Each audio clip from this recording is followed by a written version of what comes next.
Hello guys, welcome back to my YouTube channel. ఈరోజు మన recipe వచ్చేసి టమాటా పప్పు. దానికి కావాల్సింది ఒక 2 టమాటాలు, ఒక ఉల్లిపాయ, ఒక 4-5 వరకు పచ్చిమిర్చిలు తీసుకొని వాటిని కట్ చేసుకోండి. అలాగే పెసరపప్పు ఒక గిన్నెలో కావాల్సినంత తీసుకొని నానబెట్టుకోండి.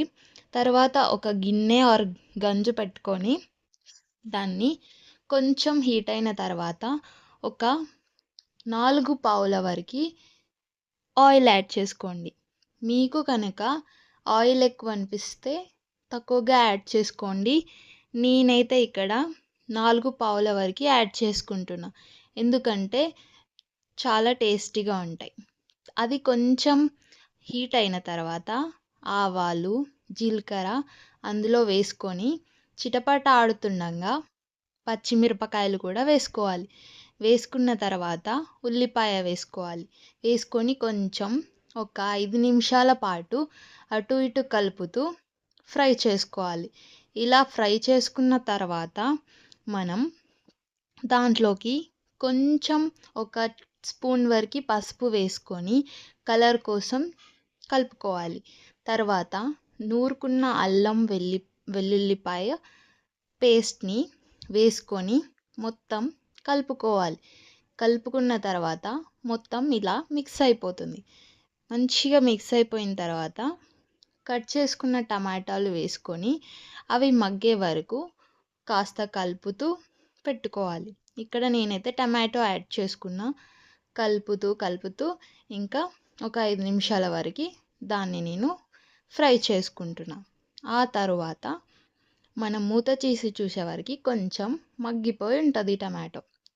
మగ్గిపోయిన టమాటోని ఒక్కసారి కలుపుకొని మళ్ళీ దాంట్లోకి ఇంకా మనం పప్పుని యాడ్ చేసుకోవాలి.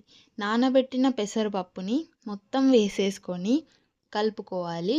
కలుపుకున్న తర్వాత మంచిగా ఈవెన్గా కలుపుకోవాలి. కలుపుకున్న తర్వాత కొంచెం ఆయిల్లో ఫ్రై అయిన తర్వాత మనం దాంట్లోకి అయితే సాల్ట్ యాడ్ చేసుకోవాలి.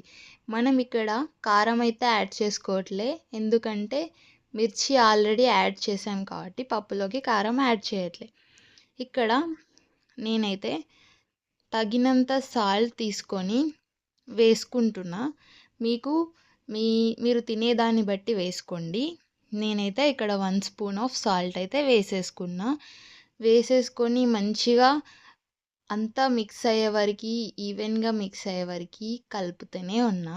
కలుపుకున్న తర్వాత దాంట్లోకి 2 గ్లాసెస్ ఆఫ్ వాటర్ని యాడ్ చేసి ఒక 10-15 మినిట్స్ బాయిల్ చేయాలి.